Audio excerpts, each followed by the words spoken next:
Hi everyone, welcome to digital GK classes. तो आज जो है हिंदी की पेडागोजी करने वाले हैं और ये आपका जो पेपर है ये आपका 20 जनवरी का है। 20 जनवरी का करेंगे और हम आज जो है 3 फरवरी दोनों पेपर करेंगे। कुल आपके 30 क्वेश्चन, क्योंकि आपको पता है हिंदी की पेडागोजी में केवल 15 क्वेश्चन ही आते हैं। तो 15 हम 20 जनवरी का करेंगे और 15 हम 3 फरवरी का करेंगे, ठीक है। तो टोटल आपके हो गए 30 क्वेश्चन। तो आप मुझे प्लीज़ ज़रूर कमेंट करना कि आपके कितने जो हैं सही हुए हैं, और भी आगे जो है अगर समय मिलेगा तो और भी हम इसमें क्वेश्चंस ऐड ऑन करते जाएंगे, ठीक है। तो ज़रूरी नहीं है कि बस 30 करेंगे, देखते हैं टाइम कितना लगता है। तो हम बहुत ज़्यादा क्वेश्चंस की प्रैक्टिस करेंगे। देखिए, अब आपकी प्रैक्टिस तो डेली होगी, क्योंकि हिंदी की पेडागोजी अगर आपको मैं आज कराऊँ ना, और अगर मैं आपको पहले का ऑनलाइन का कराऊँ, दोनों के कंपेयर में आप कभी देखना कि इस बार का जो पेपर था हिंदी, काफ़ी ट्रिकी क्वेश्चंस हैं। मतलब पहली बार ऐसे पेडागोजी के क्वेश्चन पूछे गए हैं। तो आपके लिए क्लास काफ़ी इंपॉर्टेंट है अगर आप हिंदी में 30 में से 30 लेकर आना चाहते हैं। पैसेज की ट्रिक मैं बाद में बताऊंगी, ठीक है। सबसे पहले सभी लोग चैनल को सब्सक्राइब करके प्लीज़ वीडियो को लाइक कीजिए। एंड टेलीग्राम इंस्टाग्राम का भी आपको कमेंट बॉक्स में लिंक मिल जाएगा, आप चाहें तो ज्वाइन हो सकते हैं। बाकी क्लासेस की पीडीएफ वहीं देती हूँ। सीडीपी हो गया, हिंदी हो गया, ईवीएस हो गया, इंग्लिश मैथ, सभी की प्रिपरेशन हमारी क्लास पे होती है। फ्री में प्लेलिस्ट बनी हुई है, क्लासेस भी देख सकते हैं, नोट्स भी मैंने वहाँ पे पढ़ाया हुआ है, वो भी पीडीएफ मिल जाएगा। चलिए स्टार्ट करते हैं। अब ये क्वेश्चन पूछा हुआ था। अब इस क्वेश्चन में आप देखिए, नॉम चॉम्स्की के अनुसार भाषा अर्जन उपकरण जो है LAD, आपको पता है LAD क्या होता है? Language acquisition device. इसे ही हम बोलते हैं हिंदी में भाषा अर्जन उपकरण। बच्चों की किस बात में मदद करता है? अगर आपने नॉम चॉम्स्की की थ्योरी पढ़ी होगी तो आपको अच्छे से इसका पता होगा कि जो LAD है ना, ये बच्चे की किस भाषा अर्जन उपकरण में, बच्चा क्या चीज अर्जन करने में उसकी मदद कर रहा है LAD, तो वो जो है व्याकरण के नियम बनाने में, वयस्कों द्वारा बोली जाने वाली भाषा को शुरू करने में, सरलता पूर्वक दूसरी भाषा सीखने में, दूसरों बच्चों के साथ अंतः क्रिया करने में नहीं, ये जो है व्याकरण के नियम बनाने में मदद करता है। तो हमारा राइट आंसर हो गया ऑप्शन नंबर दूसरा, ठीक है। चलिए अगला क्वेश्चन देखिए। कक्षा 5 में भाषा शिक्षण करते समय श्रीलाल, अब श्रीलाल है कोई टीचर, वो पाठ्य सामग्री को बच्चों की पृष्ठभूमि, मतलब जो बच्चे हैं ना उनकी क्लास में, उन्हीं के जो है बैकग्राउंड से, और ये हिंदी है, हिंदी वाला लैंग्वेज है, ठीक है। पेपर 1 पेपर 2 दोनों में काम आएगा, तो इसकी इंग्लिश नहीं होती है, ठीक है। तो बच्चों का जो बैकग्राउंड है, उनका जो कल्चर है, रीति रिवाज है, जो ट्रेडिशन है, परंपराएं, जो बच्चे जहां से आते हैं उनका जो कल्चर हो गया, उनका बैकग्राउंड, उनका ट्रेडिशन, इससे वो संबद्ध करते हैं पाठ्य सामग्री को। किसको? पाठ्य सामग्री को। तो ये क्या कर रहे हैं श्रीलाल जो है, भाषा के किस सिद्धांत का प्रयोग कर रहे हैं? आप अपने आप को टीचर मान लो और सोचो कि आप ऐसा कर रहे हो, आप बच्चों की लाइफ से जोड़ रहे हो, बच्चे की लाइफ, बच्चा का जो कल्चर है, जो बच्चा शुरुआत से देखता है, ट्रेडिशन है, बैकग्राउंड, तो आप क्या कर रहे हो? आप बच्चे के जीवन से जोड़ रहे हो ना, तो बच्चे के जीवन से जुड़ाव का सिद्धांत है। सो ऑप्शन नंबर 4 हमारा राइट हो जाएगा। ये कोई सटीकता का सिद्धांत नहीं है, ना ही समूहीकरण, ना ही अभ्यास। अगर आपने ये पृष्ठभूमि, रीति रिवाज, परंपराएं देख लिया तो तुरंत आंसर मिल जाएगा कि हम यहाँ पे क्या कर रहे हैं, बच्चे के जीवन से जोड़ रहे हैं अपने पाठ्यक्रम को। और जब भी हम बच्चे को कोई भी पाठ्य पढ़ाते, बच्चे से जोड़ के पढ़ाते हैं ना, तो बच्चा बहुत आसानी से सीखता है। So option number 4 is right. चलिए, गोवा है, आप सभी को पता है, बहुत ही प्यारा सा स्टेट है जिसमें कोंकणी, मराठी, अंग्रेजी, हिंदी, पुर्तगाली भाषाएं बोली जाती हैं। तो इतनी भाषाएं बोली जाती हैं, तो गोवा क्या हुआ? ये तो बहुत आसान है। तो गोवा क्या हुआ? एक बहुभाषी राज्य है। एक भाषा तो है नहीं कि एक भाषा बोली जा रही है, ना ही 2 भाषा, और ना ही ऐसी राज्य है जहाँ भाषाएं पढ़ाई जाती, जी नहीं, यहाँ बोली जाती हैं, लिखा हुआ है बोली जाती है। तो ये क्या हो गया? इसका हो जाएगा हमारा राइट आंसर कि ये एक बहुभाषिक राज्य है। आप स्क्रीनशॉट भी लेते जाना, क्योंकि क्वेश्चंस जो है रिपीट होंगे। चलिए भी कर लेते हैं। प्राथमिक स्तर मतलब 1 to 5 पर व्याकरण पढ़ाते समय, अब 1 से 5 का बच्चा है, आप जानते ही हैं, इतने छोटे बच्चे को आप अगर रूल्स पढ़ाने लगो ग्रामर्स के, वो नहीं सीखेगा। वो इवन क्लास से बाहर भी जा सकते हैं, बच्चे ऐसे भी होते हैं, पढ़ाते रहो, बच्चा उठ के बाहर चला जाएगा, कह भी देगा कि समझ में नहीं आ रहा है, आप अच्छा नहीं पढ़ा रहे हो। छोटे बच्चे तो मुंह पे बोल देते हैं, ठीक है। तो व्याकरण पढ़ाते समय आप टीचर हैं, आप किस विधि का प्रयोग करेंगे जिससे कि बच्चे काम में व्यस्त भी रहें और एक दूसरे से अंतःक्रिया कर सकें? तो छोटे बच्चों को पढ़ाने का सबसे बेस्ट मेथड होता है कि हम बच्चों को एग्जाम्पल्स दे। पहले एग्जाम्पल्स दो, बहुत सारे उदाहरण दो। तो बच्चा, जैसे कि आप संज्ञा पढ़ा रहे हो, मान लो आप संज्ञा पढ़ा रहे हो, अब बच्चों को सीधे ये बोल दो कि किसी भी नाम, व्यक्ति, वस्तु, स्थान, इन सभी को संज्ञा कहते हैं। बच्चा नहीं समझेगा। आप क्या करो, आप बोलो बच्चों को कि बच्चे बताओ कि अभी तुम्हारे पास जो है कौन कौन सा सामान है, तो वस्तुओं के नाम बताएगा। बताओ तुम्हारे कितने दोस्त हैं, तो दोस्तों के नाम बताएगा। बताओ तुम कितने जगह घूमने गए हो, प्लेस के नाम बताएगा। उसके बाद से आप लास्ट में बोल दिए बच्चों इन्हीं को संज्ञा कहते हैं। तो इससे बच्चों को एग्जाम्पल्स भी पता चल गया एंड रूल्स भी समझ में आ गए। ऐसे ही 1 to 5 के टीचर्स को पढ़ाते हैं। एंड सबसे मजेदार बात बताती हूँ, जो केवीएस का इंटरव्यू होता है ना, उसमें डेमो भी ऐसे ही देना होता है। आप उनको ये नहीं कि डायरेक्टली वो बच्चे बन जाएंगे और आपको एग्जाम्पल से समझाना होगा, तो ये आगे भी आपको काम आएगा। कितना अच्छा तरीका है, तो वो है आगमनात्मक, जिसमें हम उदाहरण देते हैं। निगमनात्मक में तो आप नियम बताते हो, अनुवाद और पाठ्य पुस्तक नहीं। हम 1 to 5 के बच्चों को पढ़ा रहे हैं। सो ऑप्शन नंबर 3 आगमनात्मक, एग्जाम्पल्स के माध्यम से सिखाना है। एग्जाम्पल्स भी मैंने आपको बता दिया कि कैसे कैसे आप पढ़ा सकते हैं। चलिए नेक्स्ट है, ये तो बहुत आसान है। निष्क्रिय मतलब होता है पैसिव, जो मतलब किसी कभी कभी आप यूज करें। जैसे कि बहुत से बच्चे होते हैं जो बस एग्जाम के ही टाइम पढ़ेंगे, अभी वो पढ़ ही नहीं रहे हैं, तो वो अभी पैसिव में चले जा चुके हैं। और एक्टिव बच्चे क्या होते हैं, जो सक्रिय बच्चे होते हैं, वो क्या करते हैं, वो उनके लिए मैटर नहीं करता है कि पेपर जुलाई में होगा, वो आज से पता नहीं कब से पढ़ रहे होंगे, हर दिन पढ़ रहे हैं, तो उनको बोलते हैं एक्टिव। समझ जाएंगे आप। निष्क्रिय शब्दावली में ऐसे शब्द होते हैं, किसे कहते हैं, अभी मैंने आपको बताया, जो कभी कभारी बुक्स उठाएं। अभी आप देखो डेली क्लासेस होती हैं, उसमें से कुछ बच्चे जो हैं क्लास ही नहीं करते हैं, कभी कभी ही करते हैं, तो वो बच्चे पैसिव हैं, वो निष्क्रिय हो चुके हैं। एग्जाम का डेट आ जाएगा तब वो सक्रिय हो जाएंगे। तो ऐसे बच्चों को क्या कहेंगे, या फिर ऐसे शब्द को क्या कहते हैं, ये समझाने के लिए एग्जाम्पल लिया था मैंने। तो जिनका प्रयोग अब कभी कभार होता है। आप में से बहुत से लोग होंगे जो इंग्लिश का यूज कभी कभी ही करेंगे, इवन इंग्लिश पढ़ते भी नहीं है। तो ये सारी चीजें क्या है, निष्क्रिय हैं। तो जिनका प्रयोग कभी कभार होता है। अब जिनका प्रयोग अक्सर होगा, अभी मैंने आपको बताया, वो तो भैया वो तो सक्रिय है कि नहीं। जिनका इस्तेमाल ये भाषा वैज्ञानिक या फिर लेखक, ये सारी चीजें नहीं होंगी। जिनका प्रयोग आप कभी कभार करते हो, ऑप्शन नंबर 1 इज राइट। इतने अच्छे से समझा रही हूँ, एक लाइक तो कर दीजिए इस छोटी सी मेहनत के लिए। छोटी क्या मतलब, बहुत समय लगता है क्वेश्चंस को आप सभी के सामने ऐसे प्रेजेंट करो। और आपको पता है सीटेट ने क्वेश्चंस भी प्रोवाइड नहीं किए हैं इस बार। चलिए अब ये क्वेश्चन देख लेते हैं। अपने दोस्तों के साथ भी जरूर शेयर करिए। इसमें देखिए त्रुटियों के बारे में कौन सा कथन सही नहीं। एक बात याद रखो, मैं आपको पहले बता देती हूँ। त्रुटियां जो है ना, कभी भी बच्चों के सीखने में बाधा नहीं पड़ती है, ना ही आपके में। इवन त्रुटियों के माध्यम से पता चलता है कि बच्चों की लर्निंग हो रही है, बच्चा सीख रहा है। त्रुटि जो है एक पॉजिटिव चीज है, नेगेटिव नहीं है। टैग वर्ड्स में मैं आपको बताऊंगी। तो ये हमेशा कभी भी बाधा नहीं बनेगा, बल्कि आप बच्चों की लर्निंग उसको आगे बढ़ाएगा। समझ गए। चलिए, तो त्रुटियों के बारे में कौन सा कथन सही नहीं है, गलत वाली चीज बतानी है, याद रखना। तो त्रुटियां जो है भाषा अधिगम की प्रक्रिया में व्यवधान डालती हैं। ये बात गलत लिखी है और यही हमारा सही हो जाएगा, क्योंकि इसने गलत वाला पूछा है, नहीं पूछा है ना। व्यवधान थोड़ी डालती हैं। अगर बच्चा मान लो आप उसको हिंदी में वर्णमाला सिखा रहे हो, बच्चा क ख ग घ के बाद सीधे चला गया वहां पे लास्ट में चला गया य र ल व, तो क्या आप उसको ये बोलोगे कि इसकी व्यवधान है, बाधा है? जी नहीं, वो बच्चा सीख रहा है। वो गलती करेगा फिर सीखेगा, फिर गलती करेगा फिर सीखेगा। ये अवसर है, व्यवधान नहीं है। सो ऑप्शन नंबर 1 गलत लिखा है, गलत वाला पूछा है, सही हो गया। त्रुटियां हमेशा बुरी नहीं होती। जी हाँ, त्रुटियां हमेशा बुरी नहीं होती।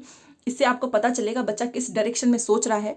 त्रुटियां भाषा अधिगम प्रक्रिया का महत्वपूर्ण आयाम है। जी हाँ, आपको पता चलेगा कि बच्चा जो है सीख भी रहा है या नहीं। बच्चा गलती ही ना करे, वो बस करे जा रहा है करे जा रहा है, ऐसा तो होगा नहीं। ग्राफ हमेशा ऐसे थोड़ी ना होती है। त्रुटियां द्वितीय भाषा अर्जन की प्रक्रिया को, ये तो कोई बात ही नहीं हुई है। त्रुटि का मतलब ये थोड़ी है कि नहीं नहीं, यहाँ सॉरी, यहाँ पे सही लिखा है, मैंने सोचा लिखा है कि नहीं है। त्रुटियां जो है द्वितीय भाषा अर्जन की प्रक्रिया को समझने में सहायक है। जी हाँ, इसका एग्जाम्पल मैं आपको देना चाहूंगी ताकि आपको कभी भूले ना।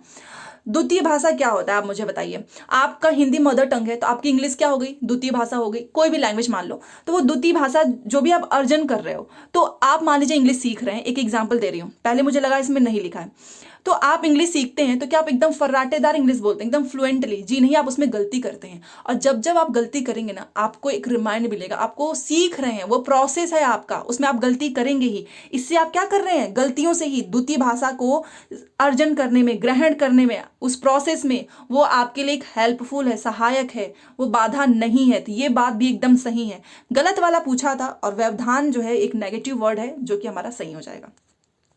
चलिए, चलो ये देख लेते हैं। कल्पना करें कि आप जो है किसी गतिविधि क्लब के सचिव हैं, जहां पर एक्टिविटीज वगैरह होता है, वहां के आप सचिव बन गए। आपने अपने विद्यालय में एक सेमिनार की अध्यक्षता हेतु, एक सेमिनार तो आप सभी जानते हैं, उसमें क्या किया, किसी भाषा वैज्ञानिक को आमंत्रित किया। कोई भी भाषा वैज्ञानिक हो सकता है। भाषा वैज्ञानिक जिसको ना उसके बारे में पता हो कि ये उसके बारे में सारी चीज़ें, वो व्यवसाय बता सकता है आपको, शौक बता सकता है, क्या क्या फ़ायदे हो सकते हैं उसमें। मान लो वो एकदम से मास्टर है, तो आपने उसको इनवाइट किया है। आप उनका साक्षात्कार कर रहे हैं, मतलब इंटरव्यू। आपने देखा होगा आजकल यूट्यूब पे होता नहीं कि कोई अगर यूपीएससी टॉप कर लेता है तो उसको बुलाते हैं, कॉलेज में इन्विटेशन मिलता है। क्यों ऐसा करते हैं, आपने कभी सोचा है? ताकि उससे मोटिवेशन मिले, वो आपको अच्छे से बता सकता है, जो अपने काम में परफेक्ट हो। जैसे कि आप सीटेट किन से पढ़ेंगे, जो सीटेट क्लियर किए होंगे, सीटेट के टीचर होंगे, आप उन्हीं से पढ़ेंगे ना। तो यही सारी चीजें हैं। तो और उसमें से उनके व्यवसाय, शौक और भविष्य की योजनाओं के बारे में पूछ रहे हैं। तो इस गतिविधि को किस श्रेणी में रखेंगे, तो आप किस श्रेणी में रखेंगे? आप ऐसा क्यों कर रहे हैं? आप सबसे पहले तो इसलिए कर रहे हैं कि बच्चे उनको सुनेंगे, आप उनसे बात करेंगे, डिस्कशन करेंगे, बच्चों को उससे बहुत फायदा मिलेगा। बच्चों को पता चलेगा कि इसमें भी व्यवसाय हो सकता है, इसमें भी हमारे शौक, भविष्य में क्या फायदे हो सकते हैं। तो ये सारी चीजें क्या हैं, आप सबसे पहले तो बच्चा सुनेगा, और जो वाचन हो रहा है वहां पे, जो डिस्कशन हो रहा है, उसको वो भी, उससे बच्चों के ऊपर पॉजिटिव इंपैक्ट पड़ेगा। तो इससे हम ऑप्शंस को एलिमिनेट करेंगे। चलिए, पहला लिखा है कि श्रवण और लेखन। लेखन क्या हो रहा है यहाँ पे? यहाँ पर तो इंटरव्यू हो रहा है, इंटरव्यू में लेखन थोड़ी होता है, ये तो लेखन से ही काट देंगे। वाचन और लेखन, लेखन तो हो ही नहीं रहा है, गलत। पठन और श्रवण, पढ़ाया थोड़ी जा रहा है वहां पे तो डिस्कशन हो रहा है, उसको सुन रहा है बच्चा, तो ये पठन से गलत हो जाएगा। चौथा देखिए, श्रवण और वाचन। जी हाँ, बच्चा सुन भी रहा है, और जो वाचन हो रहा है, जो डिस्कशन हो रहा है, वो एक एक्टिविटी है जिससे बच्चे को बहुत फायदा होगा, बच्चा सुनेगा। So option number 4 is right. देखा आपने, एलिमिनेट किया करो, एलिमिनेट से आपके आंसर तुरंत आ जाएंगे। चलिए, ये क्वेश्चन काफी अच्छा, आप देख सकते हैं कि जितने भी क्वेश्चन पूछे हैं इस बार काफी ट्रिकी हैं, आसान नहीं कह सकते हैं इसको। पृथ्वी जो है, मान लीजिए पृथ्वी है, वो सूर्य के एक मिनट, सूर्य बना देती हूँ, ये रहा। तो पृथ्वी क्या कर रही है, इसके यहां पर देखिए, अब समझ में आ जाएगा। पृथ्वी जो है वो सूर्य के चारों ओर, ये रहा सूर्य, ठीक है, चारों ओर घूमती है। इस प्रकार की तथ्यात्मक सूचना, ये फैक्ट है ना, अब इसमें कुछ फेक तो है नहीं। तो इस प्रकार की तथ्यात्मक सूचना संबंधित लेखन को आप किस श्रेणी में रखेंगे? तो इसको मैं, आप ये जो यहाँ पर लिखा हुआ है, इसका मतलब मैं आपको समझाऊंगी, आप तुरंत देख लेंगे। विवरणात्मक लेखन का मतलब आप समझ जानते हो, जहां पर बहुत ही ज्यादा डिस्क्राइब किया हो, जैसे कि कहानी सुना, मैं कोई टॉपिक बताऊं, खूब ज्यादा उसको लंबा चौड़ा समझा रही हूँ, आपको विवरण दे रही हूँ। वृत्तांतमक तो एक स्टोरी होती है, तो आप समझते हैं, शॉर्ट स्टोरी होती है। प्रत्ययकारी लेखन, जिसमें आकर्षक उसको किया जाता है, जैसे कि मैं कोई ऐसी चीज आपको बताऊं जिससे, जो आपको काफी अट्रैक्ट करे, आपको मजा आए। बट ये तो तथ्यात्मक है ना, इसमें ये अट्रैक्ट थोड़ी ना आप कर रहे हो। यहां पर पहला लिखा है प्रतिपादक लेखन, जिसे हम व्याख्यात्मक ही बोलेंगे, बट यहां पर लिखा है ये प्रतिपादक लेखन है। इसका मैं हिंदी में आपको बता रही हूं, अच्छी तरह समझाना। प्रतिपादक लेखन का मतलब होता है अच्छी तरह से समझाओ, या फिर अच्छी तरह से उस बात को कहो, उसको बोलते हैं प्रतिपादक लेखन। तो पृथ्वी सूर्य के चारों ओर घूमती है, इस प्रकार की तथ्यात्मक सूचना संबंधित लेखन को आप पहले में रखेंगे, क्योंकि यहां पर आप बस ये नहीं बता देंगे कि ऐसे घूम रही है, आप इसको अच्छी तरह से समझाओगे। और प्रतिपादक लेखन का हिंदी में अर्थ होता है अच्छी तरह से समझाना या अच्छी तरह से कहना। तो आप समझ गए होंगे पहला क्यों सही है, इसलिए मैं पूरा डिस्क्राइब कर रही हूं। तो देखिए अगला क्वेश्चन, विद्यार्थियों के साथ साहित्य पर बात क्यों करनी चाहिए? सबसे पहले साहित्य पर आपको बात इसलिए करना चाहिए क्योंकि ये काफी इंस्पायर करता है। इससे आप बच्चों के दूसरे कल्चर को समझ सकते हो, काफी भाषा बच्चा सीख सकता है, और ये पाठ्यक्रम में शामिल है, ठीक है, तभी तो आप बात कर रहे हैं। तो इसमें इससे संबंधित कौन सा कथन जो है सही नहीं है, गलत वाला बताना है। तो ये बहुत प्रेरणास्पद है, एकदम सही है। यह पाठ्यक्रम में शामिल नहीं है, ये नहीं लगाकर इसने गलत कर दिया, तो ये गलत हो जाएगा क्योंकि शामिल है। यह विद्यार्थियों को दूसरों की संस्कृति समझने में मदद करता है, जी हाँ। यह भाषा अर्जन का आधार है, ये भी बात सही है। तो गलत वाला आप समझ गए होंगे कौन सा होगा, तो ऑप्शन नंबर दूसरा, इसने नहीं लगाकर इसको गलत कर दिया, ठीक है। और साहित्य आप समझते ही, उसमें बहुत सारी चीजें बच्चों को सीखने की मिलती है, भाषा हो गया, चाहे आप कल्चर देख लीजिए, काफी इंस्पिरेशन है, ठीक है। तो दूसरा हमारा सही हो जाएगा, और नहीं पे फोकस जरूर करना है। चलिए ये देख लेते हैं, इसमें लिखा है कि भाषा अधिगम में निदानात्मक, कल ही मैंने आपको बताया था, निदानात्मक का मतलब होता है ना कि आप जहां पर, एक होता है देखो जिसे हम डायग्नोस्टिक बोलते हैं, डायग्नोस्टिक को हिंदी में आई थिंक, जहां पर आप बच्चों की कमजोरी का पता लगा रहे हैं कि अच्छा बच्चों को इस चीज में दिक्कत हो रही है। और निदानात्मक के मतलब उपचार कर रहे हो, आपको प्रॉब्लम पता चल गई, आपने उसका उपचार कर दिया, ठीक है, उसको बोलते हैं निदानात्मक। तो इस परीक्षण का उद्देश्य क्या है ये आपको बताना है। आपको बच्चों को क्या करना है, जो भी डिफरेंसेस आ रहे हैं, मान लीजिए बच्चा जो है हिंदी की कुछ आप उसको पढ़ा रहे हो, चलो मान लो वर्णमाला पढ़ा रहे हो, ठीक है, तो उसमें आप देखिए कि बच्चा जो है कहाँ पर नहीं समझ पा रहा है, आपको वो चीज जाननी होगी। जब तक आप जानोगे नहीं आप कैसे बताओगे? तो इसको बोलते हैं निदानात्मक परीक्षण। इसका उद्देश्य क्या होता है ये पूछा है। तो पहला देखिए लिखा है कि योगात्मक आकलन की योजना बनाना और प्रश्न पत्र, ये तो इसमें आ ही नहीं सकता है, निदानात्मक में थोड़ी ना है योगात्मक आकलन, ये तो अलग से हम करते हैं, गलत हो गया। शिक्षार्थियों की समझ में रह गए अंतरों कमियों को जानना, जी हाँ ये सही है। तीसरा देख लेते हैं, विद्यार्थियों को काम दिलवाने के उद्देश्य से उनकी भाषाई निपुणता का परीक्षण करना, जी नहीं, हमको यहाँ पे उनको काम नहीं दिलवाना है, हम निदानात्मक कर रहे हैं, बच्चों की कमियों को जानना है हमें, इसका मतलब ही होता है। किसी विशिष्ट कार्यक्रम हेतु अभ्यर्थी की पात्रता का आकलन करना, जी नहीं। बेसिकली याद रखना, निदानात्मक में आप बच्चों की कमियों को जानते हैं। दूसरा आंसर हमारा राइट हो जाएगा। चलिए, भारत में किस भाषा को द्वितीय भाषा के रूप में माना गया है? ये तो आप सभी को पता होगा, द्वितीय भाषा हमारी क्या है, तो वो है अंग्रेजी, और हिंदी हमारी पहली भाषा है। तो राइट आंसर ऑप्शन नंबर 3, ये तो बहुत आसान है। चलो ये क्वेश्चन कर लेते हैं। किसी भाषा के शब्दों और उनके अर्थ के बीच, मान लो कोई भाषा है, उसका शब्द और उसका अर्थ, उसके बीच में स्वाभाविक संबंध नहीं है, तो ये कथन किससे संबंधित है? ये पूछा है आपसे कि ये कथन किससे संबंधित है। तो ये कथन जो है वो भाषा यादृच्छिक है।